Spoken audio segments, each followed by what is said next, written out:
What's the meaning of combustible?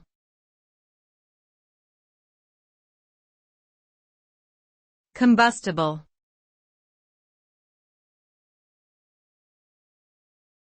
Combustible.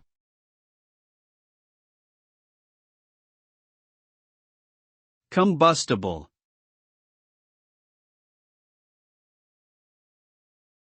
Combustible.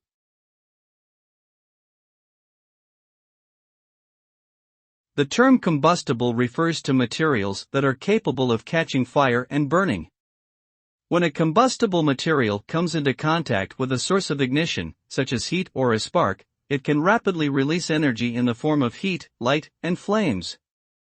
This chemical reaction is known as combustion and results in the production of various byproducts, including water vapor, carbon dioxide, and other gases, as well as residual ash or char. Combustible materials can pose a significant fire hazard and should be handled and stored with care to prevent accidental ignition.